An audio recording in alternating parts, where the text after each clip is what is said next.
bawah itu memang ada yang lagi narik kaki kambingnya.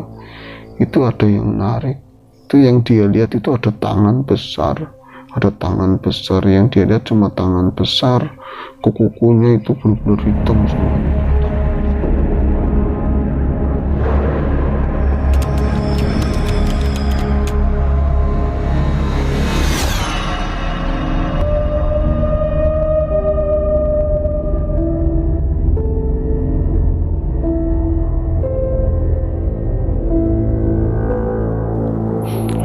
Assalamualaikum warahmatullahi wabarakatuh. Bismillahirrahmanirrahim. Jumpa lagi dengan saya Ayung di AHS Ayung Horror Story.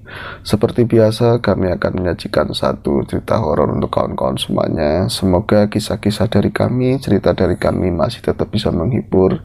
Dan apa kabar hari ini? Semoga semua dalam keadaan baik, sehat dan selalu bahagia. Kami harapkan seperti itu. Langsung saja ke cerita.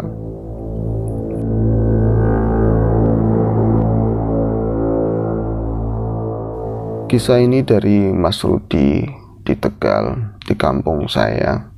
Rudi itu kawan saya sendiri dan mungkin pada saat cerita ini ya, meskipun saya nggak mengalami, tapi situasi itu saya ada di sana dan di waktu yang sama. Namun ya, yang mengalami bukan Mas Rudi sendiri, karena Rudi itu ratingan saya. Jadi kami itu satu SD, tapi dia itu tinggalnya itu di belakang kampung, jadi masih ikutnya ke desa lain begitu ya, teman dihalangi sama sungai. Kisah yang dialami Warohim atau Wanya Rudi itu di tahun 90-an. Jadi saat itu ada beberapa kasus-kasus aneh yang dirasakan atau dirasakan oleh para warga. Jadi di kampungan kami sini di malam-malam tertentu, saya mungkin di channel sebelumnya pernah cerita, sering di malam-malam tertentu itu terdengar suara lolongan anjing. Lebih tepatnya kalau kami menamakan itu seperti lolongan serigala. Kalau saya nggak tahu persis ya namanya ras-ras anjing tertentu kalau menggonggong itu seperti apa, tapi yang kami tahu dari film-film saat itu ya, di layar TV, terus di film-film layar tancap, dengan suara dengan karakter seperti itu, yang kami tahu itu adalah suara serigala. Itu panjang sekali, itu bersambung-sambung. Itu di malam-malam tertentu, satu minggunya itu pasti ada. Dan kami semua mendengar, saya mendengar seolah-olah ada di belakang rumah sendiri, di belakang rumah saya, di belakang rumah kakek saya itu kebun cukup luas ya, sampai batasan di belakang itu ada sungai. Itu terdengar suara lolongan serigala bersaut-sautan, biasanya dimulai jam 1 malam, nanti menjelang subuh baru berakhir. Terus saya ngobrol di sekolahan, dalam malam itu ketakutannya bisa dibayangkan seperti apa kan, ketika saya sebagai bocah kecil masih bocah-bocah yang segitu ya, masih kadang-kadang kencing saja saya minta diantar sama kakek saya, sama nenek saya ya. Terus saya ngalami ketika mau tidur pun selalu direp-rep, ngalami seperti itu tiap malam, nggak sore, nggak pagi, kalau mau tidur emang harus seperti itu.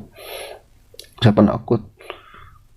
Bilik yang kamar yang remang, hanya ada lampu tempel di sudut ruangan. Bahkan ketika saya tiduran di kamar itu, saya kadang nggak bisa menemukan wajah nenek saya itu sebelah mana gitu kan. Paling kalau dalam siluetnya itu nampak, oh itu hidungnya, ini rambutnya begitu. Saat seperti itu saya mendengar lolongan serigala yang begitu panjang, menyeramkan dan dekat sekali di belakang rumah. Siapa yang nggak takut? Saat kayak gitu saya cuman bisa dekat mbak saya meluk, saya juga dipeluk. Dah nggak apa-apa katanya, orang apa-apa, nggak apa-apa. Tapi ketika mbak saya ngomong nggak apa-apa, saya tahu dalam diamnya saya takut. Mbak saya itu, dia itu baca ayat. Kadang-kadang beliau itu baca ayat kursi, kadang juga Al-Ikhlas, macam-macam lah ya, baca doa tentunya. Saya tahu mbak saya juga takut, mbak saya itu juga ke distract suara-suara lolongan tersebut. Dan ketika kayak gitu, ketika ada kakek saya gitu kan. Terus di kamar dia itu biasanya langsung beranjak keluar dari kamar, seperti entah dia memastikan sesuatu atau apa. Nanti saya nanya ke mbak saya dalam keremangan kamar itu, saya ngomong gini ke mbak Uti kan, saya panggilnya emak dulu karena emang saya ikut dari kecil kan. Mak, asune moni maning, mak asune moni maning. Anjingnya itu bunyi lagi, mak, anjingnya bunyi lagi, mak. Itu mas serigalanya. Shh, jangan ngomong, menang katanya, jangan ngomong, nanti anjingnya kemari. Yo dikitu nung, jauh di belakang aja. Ya belakang aja itu kan, ya Allah, dulu itu, kalau sekarang saya dekat tempat kami itu sekarang ada tol, jadi kalau misalnya tengah malam pun sering terdengar suara kendaraan. Kalau dulu itu praktis cuman suara malam, ada jangkrik, senggerek, macam-macam seperti itu. Iya, ketika ada suara lolongan serigala itu benar-benar jelas sekali, seperti ada di belakang rumah, bahkan seperti ada di dalam dapur. Saya rasanya seperti itu. Namun dibilang sama mbak saya, sama emak begitu kan, jangan ngomong, nanti kemari. Ketakutannya luar biasa. Nanti ketika di sekolah saya ngomong sama teman semalam itu sampai jam 3 saya nggak bisa tidur, ada serigala, ada suara serigala di belakang rumah. Itu keanehannya, teman-teman di sekolah juga ngomong, masing-masing ngomong itu ada di belakang rumah mereka. Enggak, itu ada di belakang rumah saya. Nanti teman saya yang lain juga ngomong seperti itu, kecuali mereka yang memang nggak dengar, tidur terlalu pulas kan. Itu menjadi momok yang sangat menakutkan. Dan berjalan sekitar berapa tahun, ada mungkin 10 tahun kejadian yang seperti itu. Konon katanya memang itu salah satu yang jadi sosok gaib di kampung kami gitu ya, salah satu tetua kampung gaib di kampung kami. Namun belakangan setelah tahun itu menghilang, gak ada suara-suara itu lagi.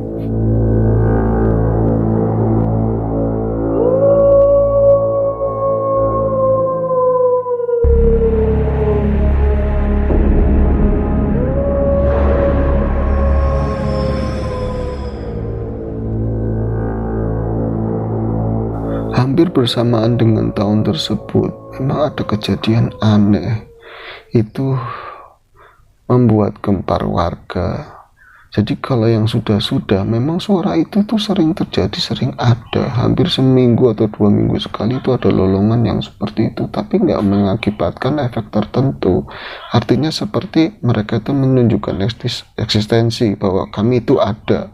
Dan ketika yang menjumpai, ada beberapa spekulasi wujudnya seperti anjing tapi sebesar kuda. Ada juga yang ngomong kalau melihat tersebut nanti bisa meriang, ada yang dulu pernah meriang seperti itu terus meninggal, macam-macam. Akhirnya kan mendengar suara tersebut itu takut, tapi nggak ada efek. Maksudnya kejadian di siang harinya itu ada sesuatu, itu tidak.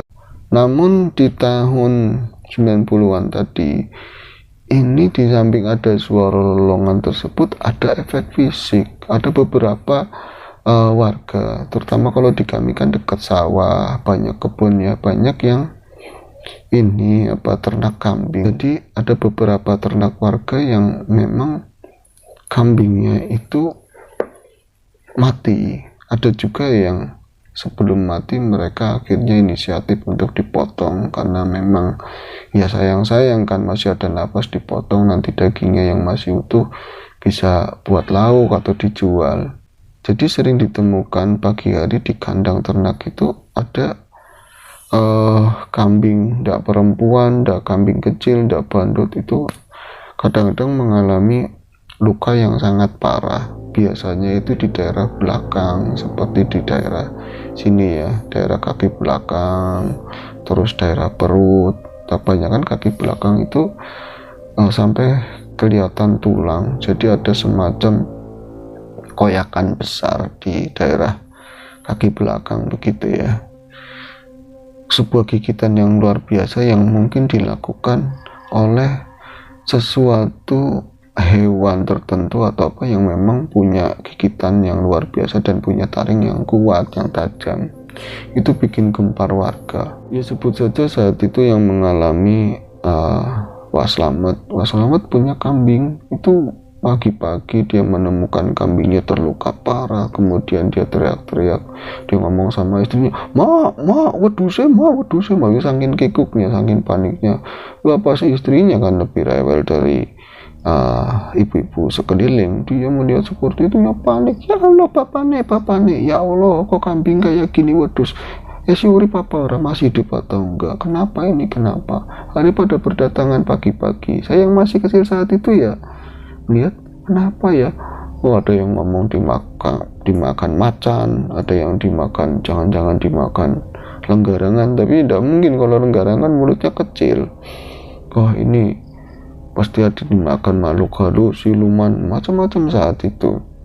Jadi lukanya itu lebar, menganga, dan daging itu memang hilang, kadang sampai daerah lutut itu benar-benar terkelupas, terkoyak, dan itu ya mengerikan sekali. Nanti kalau misalnya kakek saya udah datang, itu dipotong aja kalau masih ada nafasnya, sayang dagingnya, yang lain kan tidak kena gitu kan, nanti dipotong. Nah itu kejadian di tempatnya Waslamet, di kandang kambingnya itu ya cepat sekali menyebarkan saat itu, ya disebarkan orang-orang di sawah, disebarkan kami anak-anak di sekolahan, dan itu kejadian beruntun hampir per 3 hari sekali ada saja ternak-ternak yang mengalami seperti itu. Dan beberapa warga pun ada yang melihat, katanya ya kadang dulu itu kan ronda itu masih aktif, ada pos di ronda tersebut, ada kentongan besar, ada kentongan kecil yang dari bambu, kalau misalnya ada apa-apa buat kode ya.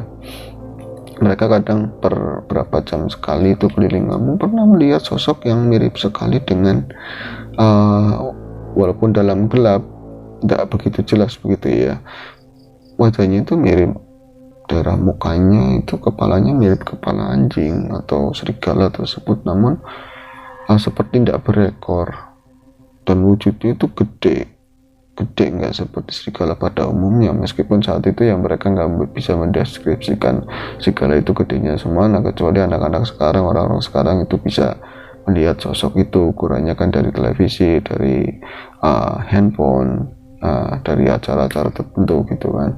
Kalau dulu ya menyatakan itu nggak umum, ukurannya nggak lazim. Nah cerita ini pernah mungkin seingat saya dibawakan di channel sebelumnya, namun ini bukan tentang kejadian yang dialami oleh banyak orang, tapi ini saya akan mengkhususkan di uanya Mas Rudi yang namanya Warohim itu sendiri. Sosok Warohim itu dikenal sama warga, ya orangnya cukup arogan, ucapannya sering kasar, apalagi kelakuannya ya. Jadi terkenal itu dia itu orangnya kasar, orangnya keras, dan apalagi buat kami anak kecil ya, anak-anak kecil takutnya luar biasa kalau beliau itu ada di kampung. Kalau beliau kita itu ketemu sama beliau itu lebih baik menghindar daripada jadi masalah. Makanya gimana caranya supaya kita tidak ketemu sama Warohim tersebut? Kalau misalnya Warohim itu sesekali sering ke Jakarta, ada aplusan warung dagang makanan, itu kalau misalnya beliau itu di Jakarta aman banget. Kita itu anak-anak terutama itu Warohim ke Jakarta itu bebas, mau ngapain aja itu bebas. Apalagi kita mainan di sekitar tempatnya Warohim itu, rumahnya Warohim. Nah ketika kejadian-kejadian banyak ternak yang kemudian ada yang mati, ada yang luka parah, dikoyak oleh sosok yang masih misterius, Warohim saat itu ada di Jakarta. Sementara Warohim sendiri itu punya ternak, punya kambing itu ada belasan ekor. Nah karena memang saat itu pertimbangannya beliau ya sudah biasa sih, tiap tahun ya tiap bulan memang jatahnya dia harus dagang di Jakarta. Akhirnya ternaknya itu diserahkan untuk dirawat sama adiknya, sebut saja namanya Parmi. Dan ternaknya Warohim pun ada 1 ekor yang memang menjadi korban, bahkan belum sempat dipotong, belum sempat digorok, ya pagi-pagi sudah ditemukan bersimbah darah dengan hampir 1 kaki itu mau terlepas, tinggal tulang begitu ya. Jadi mau nggak mau kan laporan. Kalau sekarang mungkin dengan mudah kita WA ke Jakarta, telepon gitu kan, cepet banget. Kalau dulu itu ya harus pakai surat ya wagung, namanya orang kampung itu dari mulut ke mulut pesan orang, biasanya pesannya lewat travel ya. Paling efektif saat itu ya titip pesan lewat saudara ataupun lewat teman yang memang mau ke Jakarta, kan Warohim kan ada di Jakarta.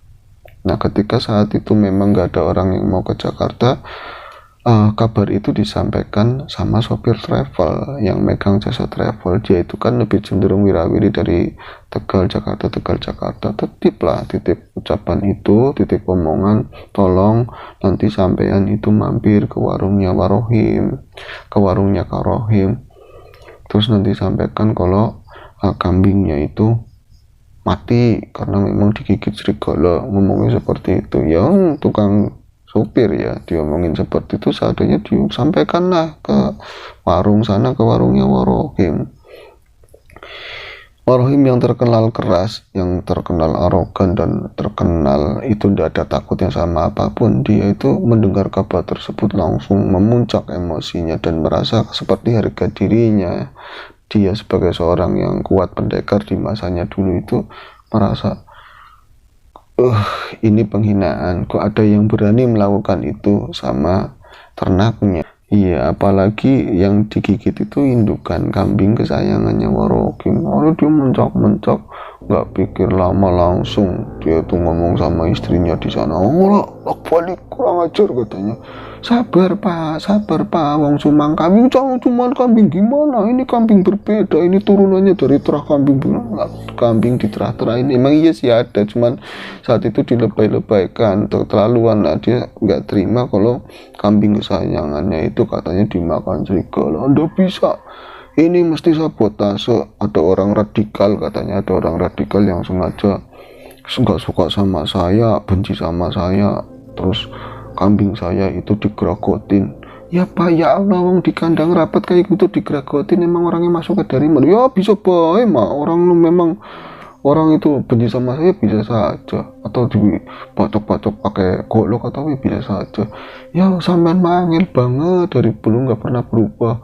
Wis nggak usah mikir macam-macam. Tapi walaupun galak seperti itu, mau pulang kampung pun masih ngomong sama istrinya itu jajannya diwadahi. Terus mie dulu itu kan jajan paling hebat ya, orang kampung, orang pulang Jakarta itu bawa sari mie yang coklat itu luar biasa ya.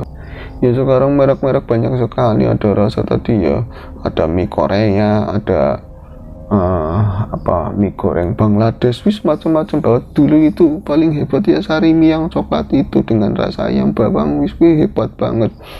Rohim yang galak seperti itu, orangnya arogan, masih tetap ingat pulang kampung masih bawa oleh-oleh. Wong tak aneh, kata pembantunya ya masih saudaranya sendiri. Orang mah aneh ya yuk, wong marah-marah kayak gitu masih ingat bawa oleh-oleh. Ya malu Mas Muta kalau misalnya pulang gak bawa oleh-oleh, nggak hebat berarti. Setelah diwadah-wadahin semuanya, dia pulang. Jadi singkat cerita, pokoknya pakai bis pulang kampung mencak-mencak, nemuin adiknya yang ngerawatin kambing tersebut. Ya tadi namanya siapa ya, Parmin ya. Jadi ngomong sama si Parmin, men, malam-malam bukan pulang ke rumah, langsung ke rumahnya Parmin.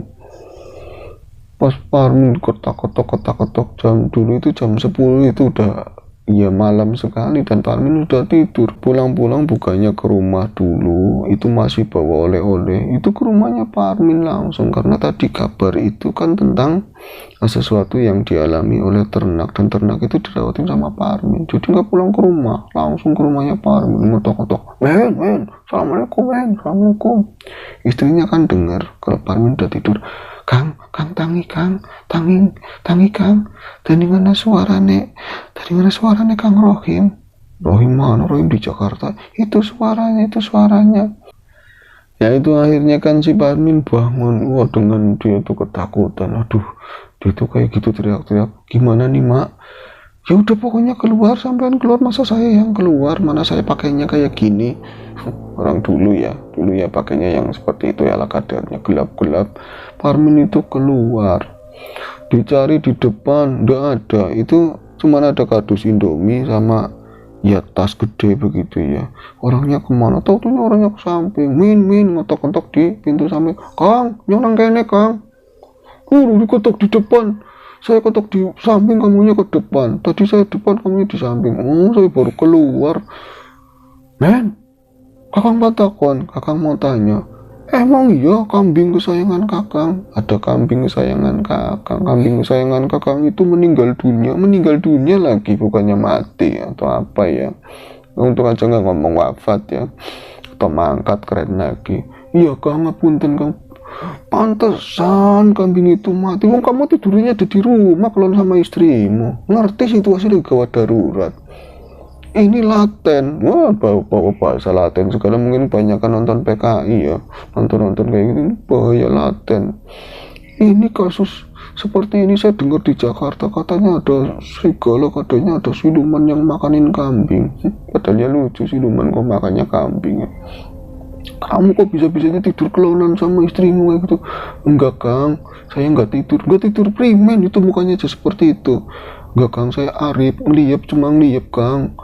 Melihat dipanggil-panggil lama, kamu masih lagi barengan sama istrimu. Kang langsung saja Kang. Kimi Kang, jangan kalian pembicaraan lagi marah-marah masih nanyain mie ya, Parminnya yang nggak bisa ngelihat Sarimi kan. Akhirnya terus gampang kok tinggalin gua anaknya kon. Ini nanti saya bagi buat anaknya kamu gak usah makan. Wis kaplak katanya udah gede.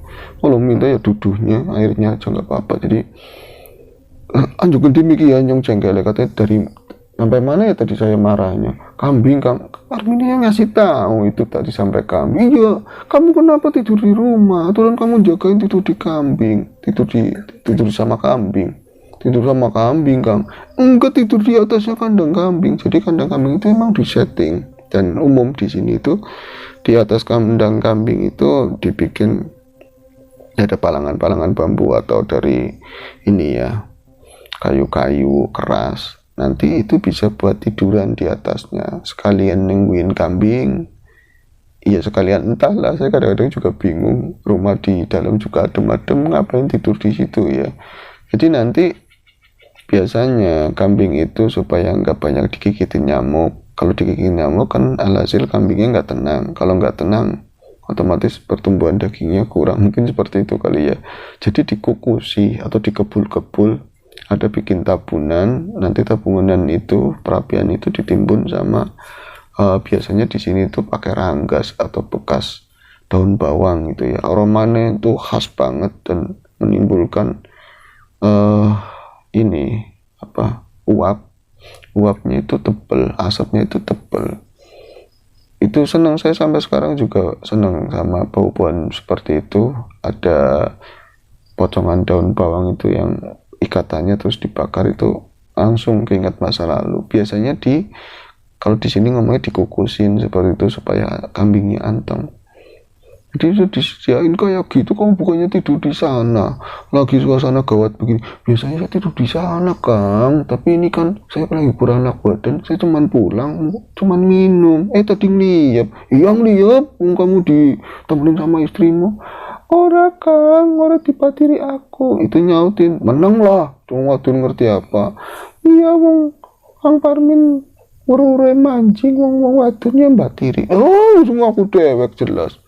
Cerita horor sedih begini. Jadi akhirnya apa? Yo melu mana Kang? Niliki wedus mana?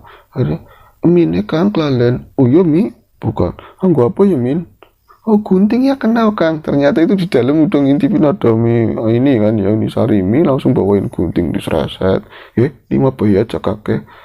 Ya wis alhamdulillah. Gue jajan gue ini ora keripik ya. Mengko katanya yang keripik pagi, yang bagi mas saya. Ini tambahin loro maning.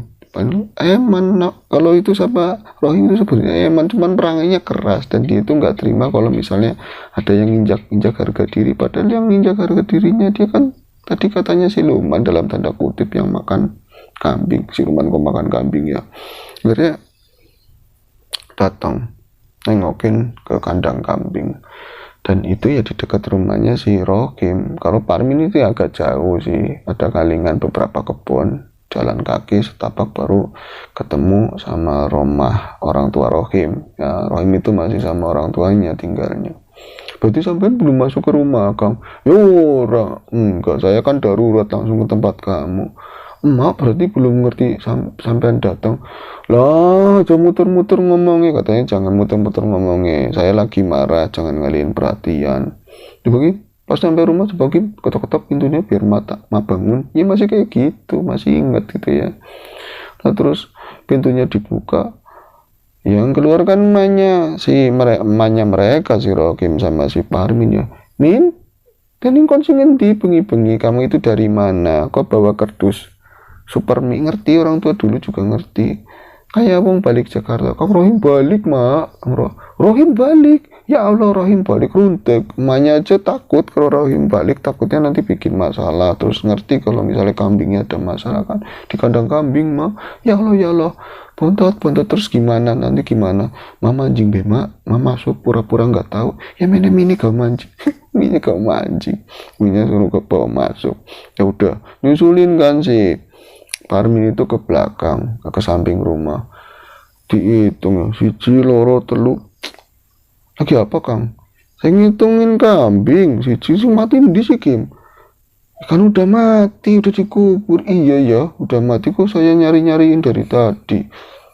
Gregetan sebenarnya yang namanya Parmin. Kok Kim, tak hitung maning bukan liannya dipangan.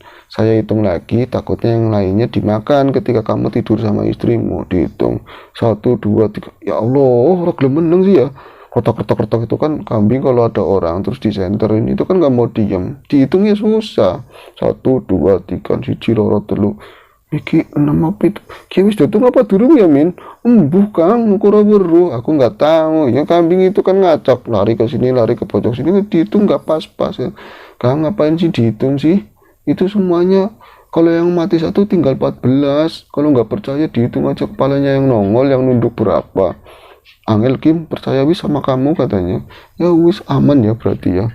Tembelek bersih, mendil bersih, semuanya rapi ya Kim. Suketnya apik, rumputnya juga bagus.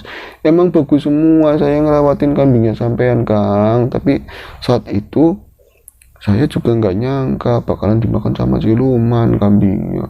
Lah posisinya kamu di mana waktu itu? Saya itu pas pulang karena memang istri saya ngomong. Kan kalau malam tengokin anaknya lagi meriang, kalau misalnya masih panas sekalian itu obat sumangnya itu diejeri, didulangi gitu. Kalau sekalian itu dikasih obat anaknya. Saya pulang, saya masih panas ya, saya minumin obat. Lah pulang-pulang ke sini tahu-tahu sudah ada kambing kelojotan. Akhirnya saya ke pos, orang-orang pada ke sini. Kambingnya sudah mati duluan. Aturan lain kali yang komaning katanya kalau nanti besok lagi kalau misalnya ada kambingnya digigit lagi, kamu langsung gorok. Jadi masih lumayan. Ya wis Kang, insya Allah primen. Berarti kamu doain misalnya nanti kambingnya kena lagi. Ya, sampai yang bilang sendiri. Enggak, maksudnya saat aturan saat itu kamu jangan pergi dulu lihat kambingnya itu masih bernapas atau tidak, langsung gorok aja. Orang ngerti macan nih Kang. Ngelakon ya. Wis ngono bae katanya. Saya untuk malam ini kamu tidur di kandang kambing.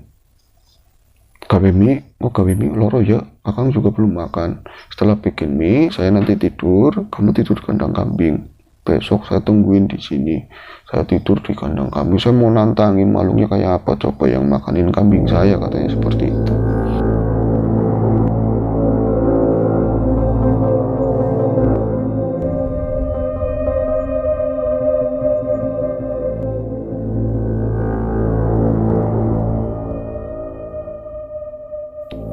Sebelum lanjut ke cerita, untuk teman-teman yang mungkin ingin berbagi kisah-kisah horor dan akan saya narasikan silakan kirim ke email kami, tulis cerita selengkapnya ya, 200 halaman 600 terserah, di hororkukisah@gmail.com, atau bisa menghubungi WhatsApp kami di 0851 94295633. Insya Allah kita tindak lanjuti ya, dan siapa tahu kita bisa berbagi, bisa berkisah bersama.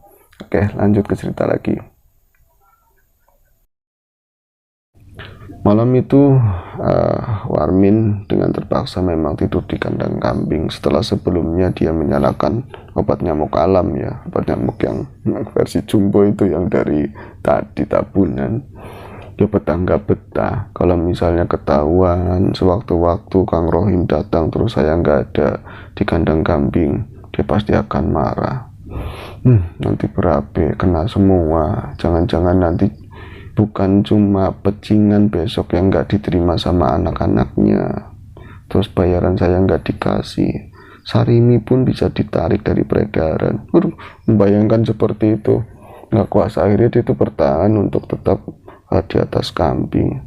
Yo, kambing kan kulitnya tebal, ada bulu-bulunya, itu kambing Jawa sama kambing ini ya, kambing gimbal itu.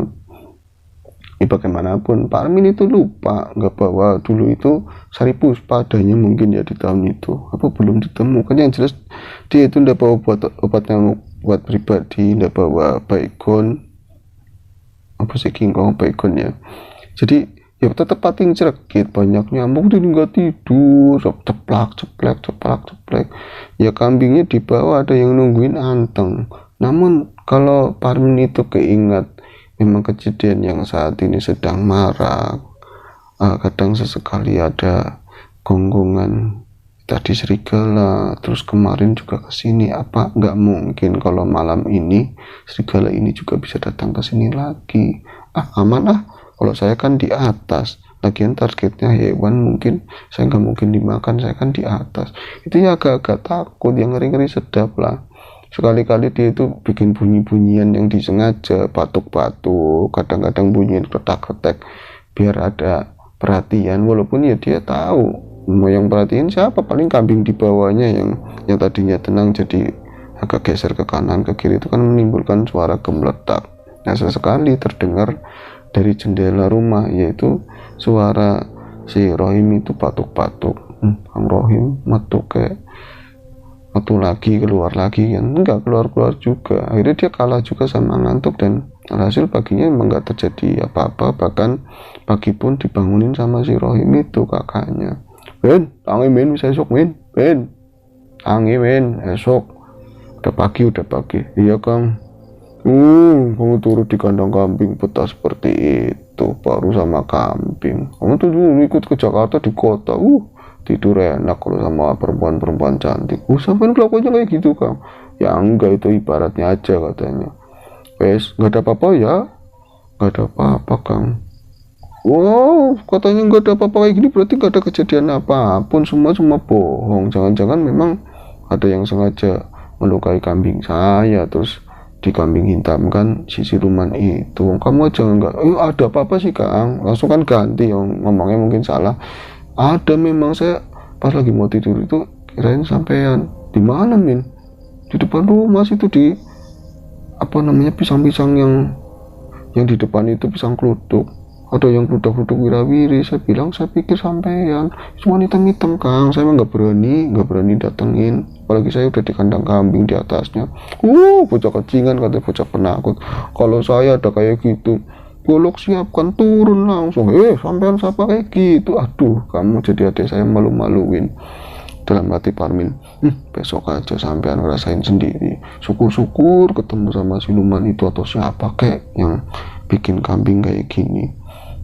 Ya, dalam hati seperti itu, mendoakan supaya kakaknya itu mengalami langsung siapa pelaku penggerugotan bokong kambing itu kan.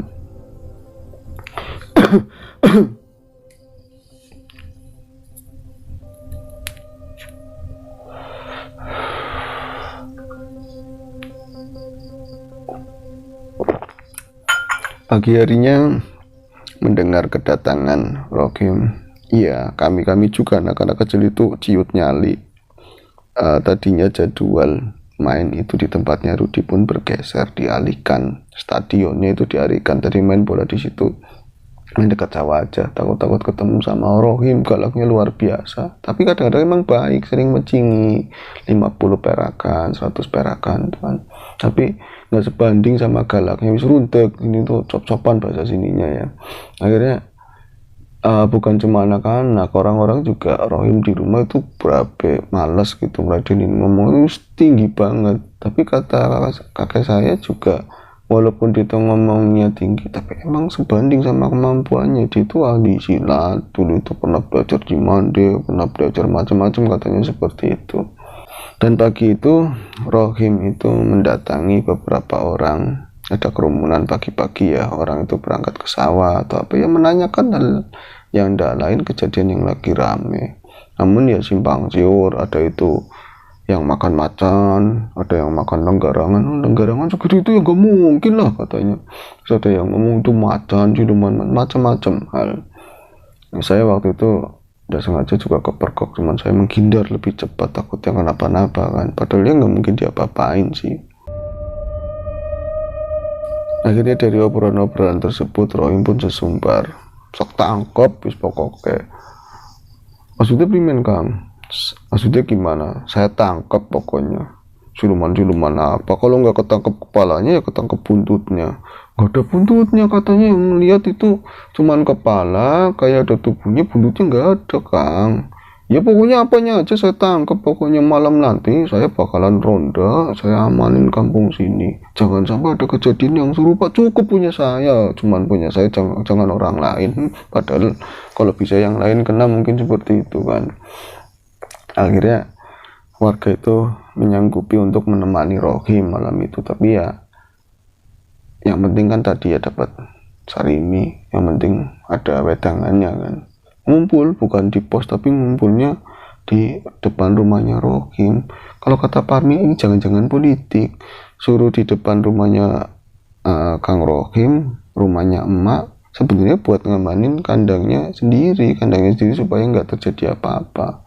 Awal-awalnya seperti itu sih, tapi menjelang malam akhirnya ya tadi pada keliling kampung. Rohimnya juga ikut. Namun ya itu yang membuat marah Kang Rohim ketika jam mulai mendekati tengah malam.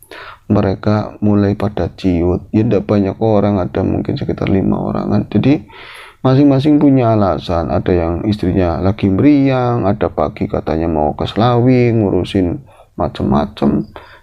Tinggallah Kang Rohim itu, si Rohim itu bersama Parmin malu-maluin orang sini, turunan orang sini itu nggak ada yang penakut seperti kalian semuanya.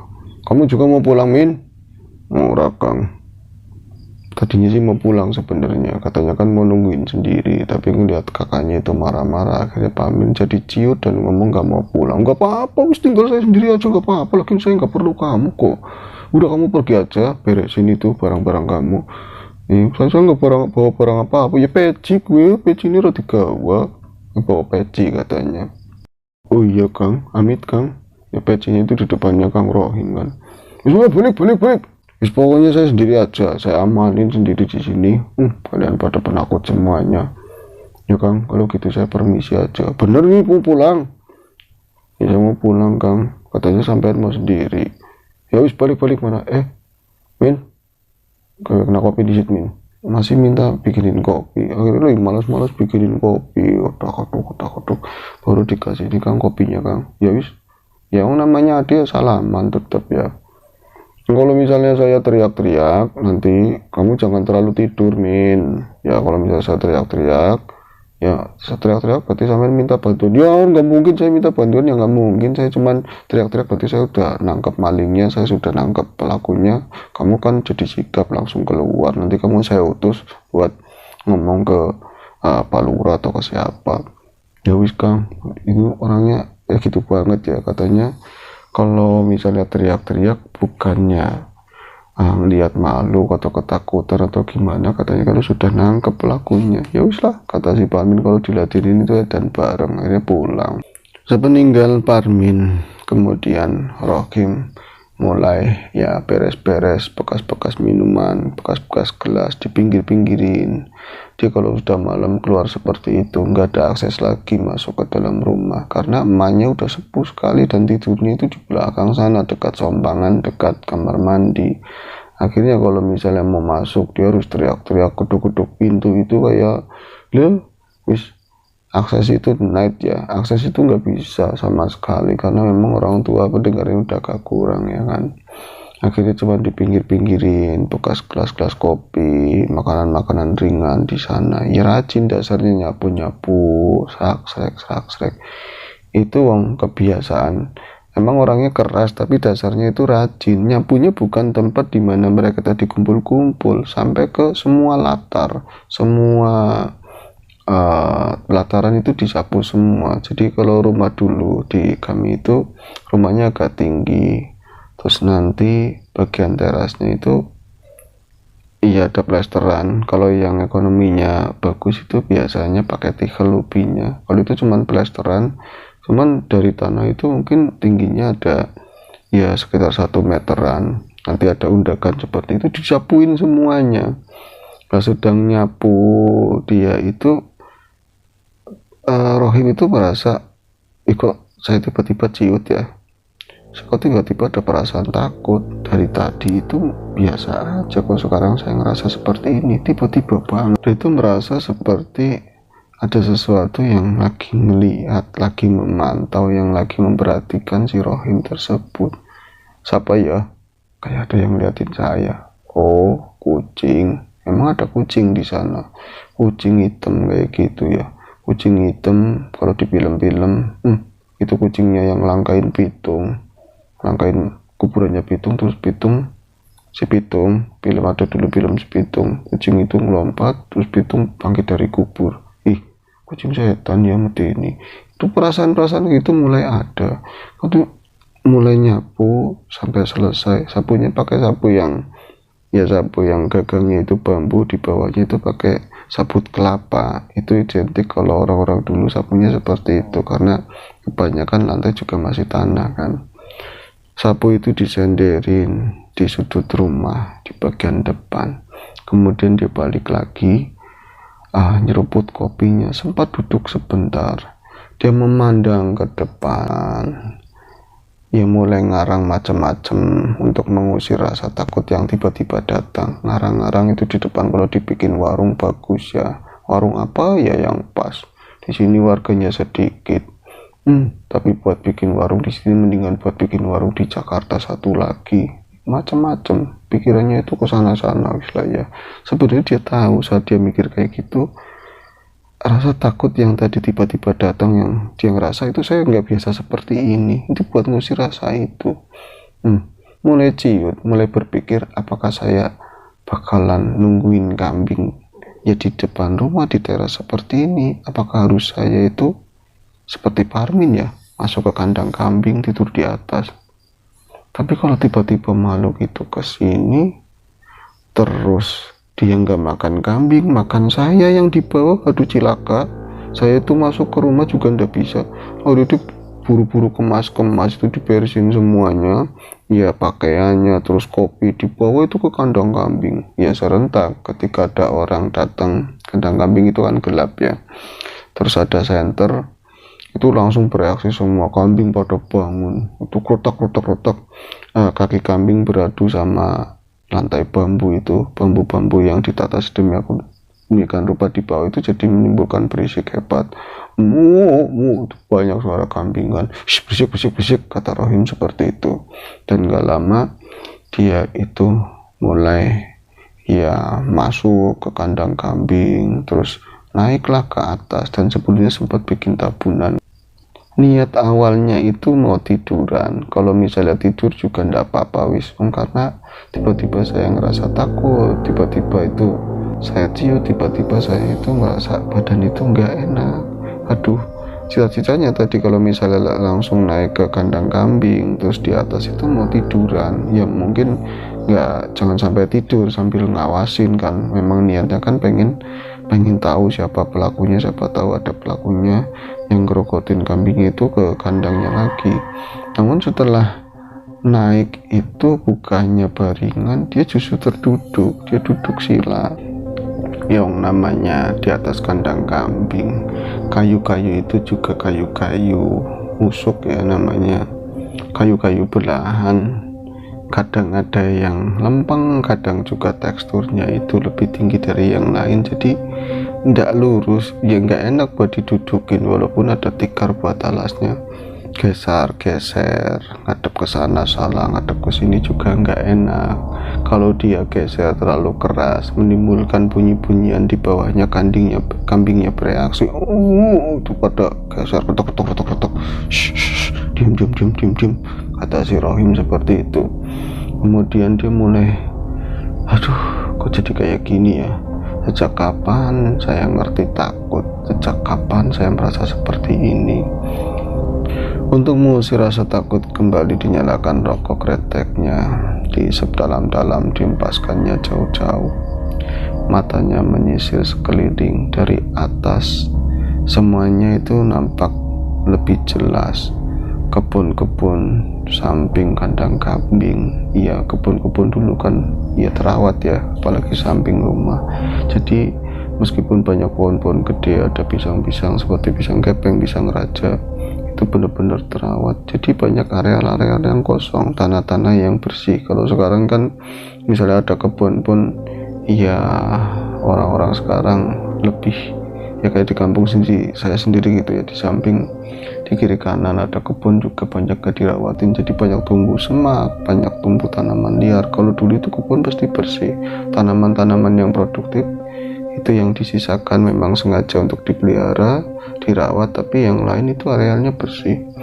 Memandang sekeliling itu kadang dia itu mencari-cari tapi nggak pengen menemukan, angel ya karena rasa takut itu. Dia cuma melihat sekeliling karena memang mau tiduran juga rasa takut, tapi dia ngelihat sekeliling bukan juga pengen menemukan sesuatu, cuman ya tadi menghilangkan rasa penasaran, menghilangkan rasa takut. Dan memang karena nggak bisa tidur juga harus melek, akhirnya melihat sekeliling dari atap kandang kambing. Jadi di atasnya itu masih ada sekitar 1 meter di hubungan, terus ke samping juga kan turun ya. Jadi yang pandangan samping kiri kanannya jelas dia tuh nggak bisa ngelihat, paling bagian bawahnya. Kalau yang ke depannya si Rohim itu jelas terlihat sama bagian belakang. Jadi kadang dia itu nengok ke belakang ya cuma ada gelap, ada pula ya kalau nengok ke belakang ya cuma ada gelap. Kalau di depan itu rada jelas karena ada lampu tempel dari depan rumah. Suara jangkrik terdengar begitu nyaring. Rohim kembali menghisap rokoknya itu dalam-dalam, mengempaskannya jauh-jauh sembari matanya terus menatap ke depan, menyisir pepohonan, terus jalanan setapak kecil di depan rumah. Jalan depan rumah juga tidak gede, yang nampak lega cuman bagian sedikit kesana itu kebun lagi milik tetangga ya. Dia berpikir, kenapa ya saya konyol sekali pakai sok-sokan itu pulang kampung tidur di atas kandang kambing seperti ini. Aduh, iya ya, kalau kayak gini mendingan bayar orang suruh nungguin kambing saya, paling dah selama saya di rumah. Tapi udah kayak gini udah gaduh. Nah, sedang mengangankan seperti itu, mungkin sudah tengah malam karena tadi bubaran orang itu sempat ada yang melihat ke jam dinding ya, dan dinding dari lebangan itu kelihatan itu menunjuk setengah 12. Dan saat itu mungkin sudah setengah 1 malam. Rohim itu semakin merasa loh kok senyap sekali, dan tadi itu suara jangkrik pada kemana, nggak kedengaran suara apapun. Kambing juga ya walaupun sekenyang apapun, kambing itu kalau misalnya kenyang malam itu ya anteng, tidur juga anteng, tapi nggak seanteng begini. Dari tadi ada orang di atas, nggak ada yang gerak sama sekali. Kok ini kayak ada di alam lain, tenang banget ya. Rasa tenang seperti itu menjadi sesuatu yang dirasakan aneh oleh Rohim. Dalam keanehan tersebut, Rohim melihat sesuatu di depan matanya. Itu kemungkinan jauh di seberang ini ya, jalanan depan rumah, mungkin di pekarangan tetangga, di kebun tetangga. Dia melihat ada sinaran ya, tadinya awalnya seperti ini, ada baranya rokok. Orang rokok itu kalau misalnya di tengah malam, terus di malam yang gelap itu terkelihatan ya terang, para api rokok itu kelihatan. Tadinya sekecil itu, kecil banget. Apa diperhatikan kan sama si Rohim, itu siapa ya, kok ada orang rokok di tengah kebun? Jangan-jangan orang mau macam-macam. Apa jangan-jangan ini orang yang, aduh, jangan-jangan orang yang ini yang bunuh kambing saya, yang lukai kambing saya. Udah mulai dok tadinya dia mulai yang ngantuk sih nggak ada, mulai takut. Ini lebih adrenalinnya lebih terpacu lagi, lebih dikduk lagi, lebih ada perasaan ya takut. Goloknya makin digeser, dia itu siap-siap kalau misalnya ada apa-apa, apakah saya akan hadapi, saya akan turun atau gimana. Nah, melihat nyala bara itu diperhatikan terus, kok nggak geser-geser di situ aja ya, tadi dari mana perasaan itu nggak ada bara api. Pas diperhatikan, bara api itu semakin lama semakin membesar. Jadi ya tadinya mungkin satu titik kecil, yang tadinya mungkin satu titik kecil, dulu kok jadi semakin gede, kok nyala seperti itu. Aduh, jangan-jangan ini yang dinamakan enggak, ini masa kemang-mang sih, masa ini banaspati, bukan ah. Jadi dia duga sendiri, dibantah sendiri ya, dia mulai ketakutan juga. Moga-moga nggak kesini, moga-moga kesini. Saya misalnya keluar juga malah bahaya, saya di sini juga kalau misalnya itu nyamber kemari, saya bisa kosong. Namun setelah diperhatikan, kembali bola itu menciut dan jadi kecil lagi terus menghilang. Nah, setelah saat itu senyap itu tidak berubah, angin juga nggak berhembus sama sekali. Dia itu mendengar ada suara seperti lolong anjing tapi nggak jelas dan kelihatan itu jauh. Pukuk. Ada berapa kali, mungkin 3 kali lolongan. Itu ada suara ini ya, suara anjing ya. Di sini kan nggak ada anjing, di kampung kami itu nggak ada anjing. Kalau misalnya ada anjing dari luar pun dioyok-oyok sama anak kecil, nanti ya lari gitu kan sampai ke sawah sana jauh baru ditinggal. Ada suara anjing ya. Diperhatikan lagi ke depan, kadang-kadang nengok ke belakang cuma ada gelap, nggak ada apa-apa kok. Tapi ini senyapnya makin aneh. Nah, ketika dia itu makin lama makin gak ada apa-apa, meskipun sewaspada apapun, rasa kantuk itu datang begitu saja. Tahu itu diserang rasa kantuk. Mata itu abot banget, mata itu ngantuk banget dirasakan sama Rohim. Nah, kadang-kadang ya dia itu nggak ada niat sama sekali untuk tidur karena ini mulai aneh, mulai ada banyak kejadian yang kayak tadi itu, ada merah-merah menyala itu. Nggak mungkin saya tidur, takut kenapa-napa kan. Tapi ya tadi rasa kantuk yang demikian hebat, Rohim juga nggak mau baringan sama sekali, dia bertahan untuk tetap terjaga. Tapi rasa kantuk itu semakin kuat menyerang, semakin hebat dirasakan di matanya. Dia sampai duduk itu sampai termanggut-manggut begitu kan, karena menahan beratnya rasa kantuk. Nah, saat seperti itu kembali dia mendengar suara iya seperti anjing yang melolong, itu semakin dekat dan agak keras. Dia langsung matanya melek, kemudian ya tetap rasa ngantuk itu demikian hebat, sambil diriem-riem matanya itu ngantuk-ngantuk, itu melihat di depannya itu siapa ya, hitam-hitam. Itu ada seperti ada seseorang yang berdiri. Kalau dikatakan orang ya terlalu gede, itu orang apa bukan ya. Jadi pas di jalan ini ya, jalan depan rumah itu kan sampai nembus kebun, jalannya kecil, paling ya selebar 1,5 meter lah, dan dulu itu yang gak aspal sama sekali, masih jalanan batu. Seperti ada orang yang berdiri di situ, tapi kalau dikatakan orang itu terlalu tinggi, terlalu gede. Mungkin ya ada 3 meteran tingginya segitu, cuman kelihatannya cuma hitam-hitam dan membentuk seperti siluet manusia gitu kan. Kalau misalnya samping kiri kanannya agak lega, walau di gelap malam seperti itu tetap kelihatan ya, dari ngandelin pendaran cahaya bulan kan. Itu siapa berdiri di situ, kok hitam gede banget begitu. Aduh, mulai merinding kan, jangan-jangan yang tadi takut ini merinding hebat. Itu sosok apa lagi malam ini kok kayak gini banget. Tadinya si Parmin jangan disuruh pulang ya, mulai nyesel dia kan.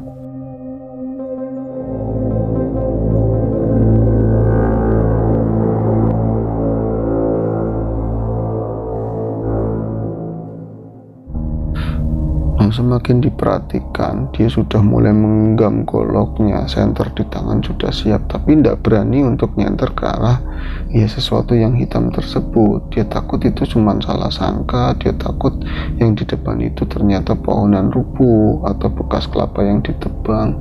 Tapi enggak, itu di jalanan. Nah, ketika lama-lama diperhatikan, sosok itu turun dari berdiri itu semakin nunduk.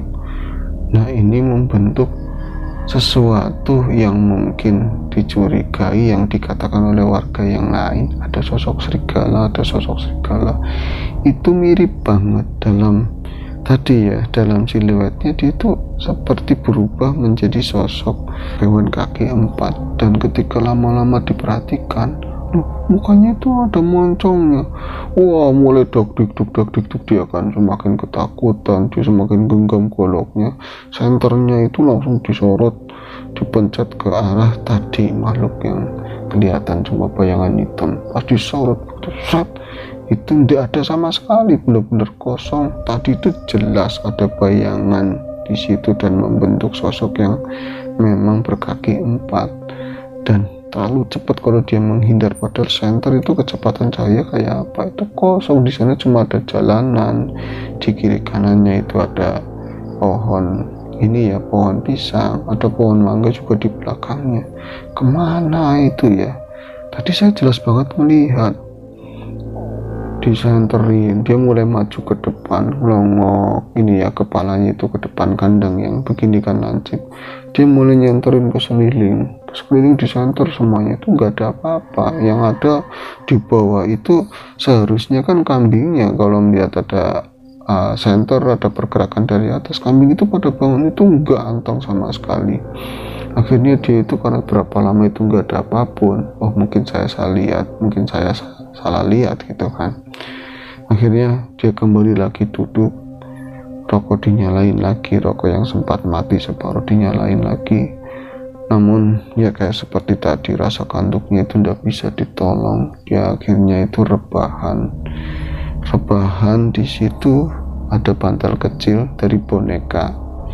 Nah, kemudian ketika dia hampir sekali dia itu les tertidur, tiba-tiba dia mendengar di bawahnya itu suara kambing itu.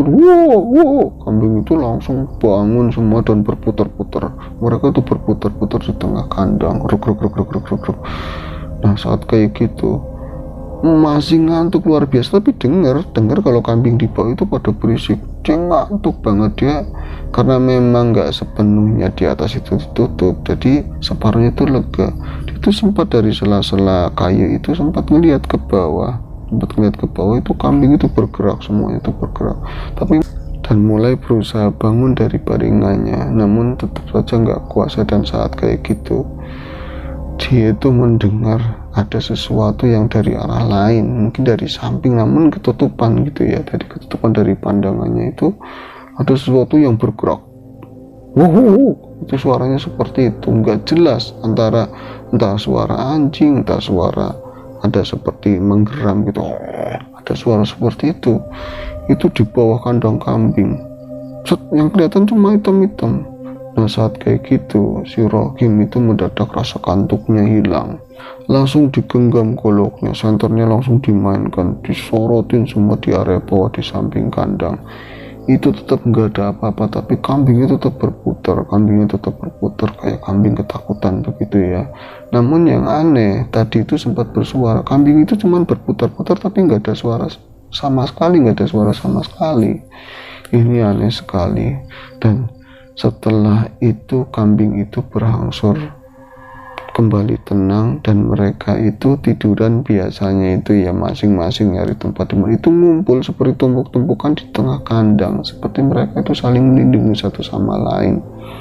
Namun ketika tenang dan tadi awalnya seperti itu, Rohim yang sudah memang benar-benar rasa kantuknya mulai berangsur hilang, semakin terjaga semakin dia merasa kok aneh kejadiannya kayak gitu ya, kok ini di bawah kok kambing-kambing tiba-tiba tenang dan ngumpul, aneh seperti itu, nggak seperti biasanya. Rohim kembali mengarahkan senternya itu ke depan, ke jalanan tadi yang memang ada makhluk hitam tersebut dan gak ada siapapun. Akhirnya mungkin ini sudah jam 2 lebih ya, Rohim kembali, matanya itu nggak bisa menahan kantuk, matanya mulai turun, dan saat kayak gitu dia mendengar teriakan kambing keras, benar-benar keras. Wah, wah, itu yang lain kambing itu teriak semuanya dan berlarian ke sana kemari. Di tengah itu, di tengah-tengah tadi ya, ada kambing bandot miliknya, kambing bandot yang gede, kambing bandot gede itu dia sedang meronta-ronta, naik-naik, bahkan karena memang loncat-loncat itu kaki depannya itu hampir kena palangan atas yang buat tiduran si Rohim itu. Dia coba nyenter ke bawah kan, terus digenggamnya itu goloknya, disenter ke bawah, kambing itu berputar, tapi di antara putaran-putaran kambing dan di antara bandot tadi yang memang berteriak-teriak, dia seperti ingin melepaskan diri. Disenter sama si Rohim itu, kaki sebelah kanannya itu jeblos ke bawah. Jadi kalau dulu itu kandang kambing di sini tuh biasanya pakai bambu dan ada jarak nafas, ya ada bolongan-bolongan sekitar berapa senti lah. Itu kalau kambing ukuran kecil kakinya bisa merojol gitu, bisa meropos. Dia itu kakinya sudah turun ke bawah, satunya turun ke bawah, dan luar biasa kaget ketika Rohim yang ke bawah. Di bawah itu memang ada yang lagi narik-narik kaki kambingnya. Itu ada yang narik. Itu yang dia lihat itu ada tangan besar yang dia lihat cuma tangan besar, kukunya itu benar-benar hitam semuanya, itu tangan besar berbulu, tapi memang seperti tangan manusia, itu narik ke bawah, digodot-godot begitu. Kambingnya itu meronta-ronta.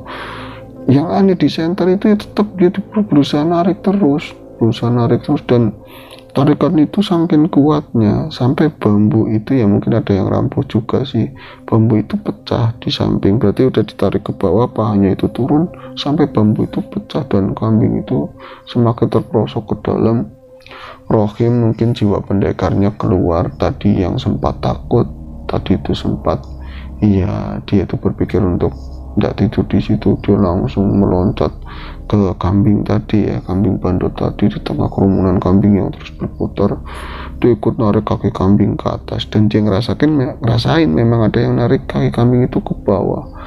Nah akhirnya disenter ke bawah gitu, langsung dilepaskan itu tarikan tangan tadi, tangan yang hitam itu melepaskan kaki kambing itu, dan dia itu set di bawah itu melihat makhluk itu langsung lari ke kebun, dan sangat jelas di senter itu mati. Ketika tadi itu beres di senternya waras, ketika dia mau nyenter mengarahkan senternya ke makhluk tersebut, senter itu tiba-tiba mati bermasalah. Namun ya tadi ya, orang lama lihat di gelap tetap melihat dengan samar, itu ada sosok gelap, sosok hitam. Dia itu berjalan dengan 4 kaki dan bagian mulutnya memang moncong, seperti yang moncong serigala atau moncong anjing itu masuk ke dalam kebun. Apa ya, katanya seperti itu. Langsung dia tuh buka pintu kandang, melompat, dikejar sosok tersebut yang ada masuk ke dalam kebun. Namun ya begitu cepat, si Rohim itu terlambat. Kesana itu nggak ada apa-apa. Dia balik lagi, kunci kandang, kemudian bertekad untuk mencari. Ya walaupun dalam rasa takut yang aneh, biasanya itu nggak pernah rasa takut seperti itu, dia itu mulai menyisir kebun, terus ke depan lagi ke jalanan, sampai akhirnya itu dia itu sampai ke depan rumah tetangga. Dia itu melihat rumah lain lagi yang sebelah jauh gitu ya, tetangga yang lain. Nah itu sih siapa di depan rumah ya, kok jam segini masih melek. Jadi dipanggil sama si Rohim dari rumah tetangganya itu, wah Oksan, masih melek wak, katanya seperti itu. Itu cuma diem aja. Ketika dideketin sama si Rohim, dia itu ya ke jalan setapak mulai melangkah. Ternyata yang duduk itu bukan Oksan. Tadi seperti orang kecil, tahu dia langsung bangun, tapi bangunnya jadi semacam hewan kaki 4. Tetap nggak jelas orang di depannya itu kan ada lampu minyak ya, bendaranya selebar apa sih. Nah saat itu sempat di keremangan, Rohim itu melihat bentukan tubuh makhluk tersebut yang lebih jelas itu memang seperti sosok kambing atau seperti sosok serigala, tapi tidak ada buntut. Dia hitam, itu melompat dari teras rumah tetangga tadi itu masuk ke dalam kebun, dikejar sama si Rocky. Oh, tunggu yuk. Itu teriakan Rohim yang keras itu membangunkan tetangga, membangunkan orang-orang yang di sekelilingnya. Itu orang-orang, ada apa ya? Kalau makhluknya ada serigalanya. Dia ikut-ikutan menyebut itu serigala. Ada serigalanya. Itu lari kemana? Lari ke tanah. Itu dikejar sama warga. Sebenarnya malah cuman partisipasi, nggak enak sama Rohim. Pada ngeluarin senter, sorot-sorot ke sana kemari, dan Rohim itu mulai jangan-jangan lari ke kandang kambingnya tetangganya lagi. Ayo ke sana yuk, ke kandang kambingnya Imam. Ya mereka nurut. Ada beberapa bapak-bapak ke sana, dan yang lain itu nyari berpencar ke tempat lain. Sedang memeriksa kandang kambingnya Imam, pokoknya si kambingnya itu pada berisi. Kambingnya nggak banyak, tapi nggak ada yang kurang katanya, karena ada satu tetangga juga ngerti kalau Imam cuma punya 6 ekor kambing, dan itu masih utuh ada 6. Berarti aman nih, nggak kesini lagi rame-rame kayak gitu. Ada teriakan Rohim itu dari jauh, dari arah rumahnya. Itu kayak si Parmin teriak-teriak. Akhirnya balik lagi, setengah berlari Rohim itu langsung pulang ke rumahnya. Ternyata Parmin itu ada di kandang, ada di sini ya, samping luar kandang. Kenapa Kim? Kang, lihat Kang. Iya, kembali ada kejadian yang tak diinginkan. Iya, tadi kambing bandotnya kakinya itu udah berlumur darah dan sampai kelihatan tulangnya. Ya Allah, kena maning katanya. Kena lagi. Kenapa Min? Gak tahu Kang, itu kayaknya dimakan lagi. Dan akhirnya karena memang panik, terus marah, campur-campur kan. Rohim banyak orang marah, ditonton banyak orang, tambah semakin marah. Terus korok. Katanya kalau udah kayak gitu kan udah jadi kambing cacat ya, masih ada nafasnya, langsung dikeluarin terus digorok. Setelah gorok kambing itu Rohim nggak ngomong, nggak apa-apa, kan sampai pagi banyak orang datang ke rumah, tetangga-tetangga ikut, beberapa bapak-bapak itu ikut nyangin kambing ya. Ada Pamin juga. Rohim tetap nggak ngomong, yang mau ngopi tapi nggak ngomong sama sekali. Nah, setelah besok harinya itu menceritakan semua kejadian yang dialami sama Parmin. Iya Min, ternyata ada makhluk kayak gitu. Akang lihat sendiri, kayak manusia, cuman hitam-hitam kayak orang, cuman mulutnya memang monyong. Mulutnya tuh ada moncongnya kayak anjing atau kayak serigala. Sampai melihat utuh Kang. Saya ngeliat nggak utuh, tapi lagi pertama narik kambing bandot saya kan saya ngeliat. Akhirnya Rohim yang tadinya itu berani jagain kandang sendiri, alih-alih sebenarnya dia itu mulai takut, dia mulai ngumpulin orang karena punya duit supaya di pos itu diperketat, jagain nanti misalnya jam-jam tertentu keliling, terutama neo-neo ke kandang kambing karena banyak yang punya kambing. Ya seperti itu, hampir mau 2 minggu Rohim itu di kampung, dan dari 2 minggu itu ada simpang siur, ada yang katanya ngelihat makhluk yang sama, ngelihat seperti makhluk yang dilihat si Rohim, ada juga yang ngomong makhluk itu berbeda. Tapi yang jelas korban kambing-kambing yang mati, yang kakinya itu dagingnya hilang, itu bukan 1-2 setelah 2 minggu itu. Dan itu ada 2 kambing dari miliknya 2 orang itu juga bernasib sama dan akhirnya disembelih. Nah, ketika setelah 2 minggu itu mulai kejadian itu berkurang, dan katanya di desa tetangga mulai ada yang seperti itu. Akhirnya Rohim karena merasa dia juga sudah kehabisan uang untuk tinggal di kampung, terus rasanya sudah aman, akhirnya Rohim itu balik ke Jakarta lagi. Setelah sebelumnya itu ngobrol sama Parmin, terus minta supaya kambingnya itu diperhatiin bener-bener, Kang harus berangkat lagi katanya, seperti itu. Itu kisah yang pernah dialami oleh Warohim ya, namanya Rudi, mengalami sendiri.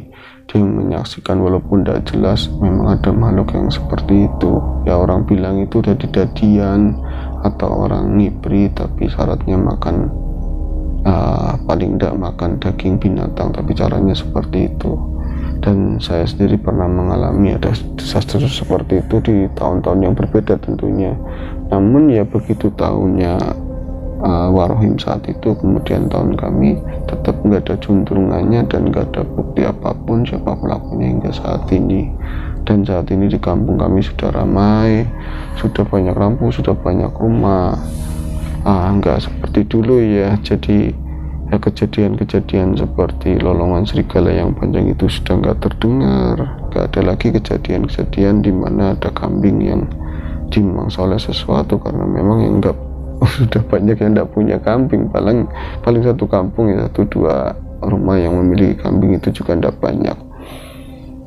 Sampai sekarang peristiwa itu masih jadi misteri, dan siapa pelakunya, kenapa, mengapa, tidak tahu. Dan hanya sebuah kenangan yang pernah terjadi di kampung kami. Semoga kisah ini kisah dari Mas Rudi ya, tentang satu kejadian horor yang dialami oleh Warohim. Semoga kisah ini bisa menghibur kawan-kawan semuanya, dan saya mohon maaf atas berbagai kekurangan dari penyampaian saya, sikap saya. Kita ketemu lagi di AS berikutnya. Assalamualaikum warahmatullahi wabarakatuh.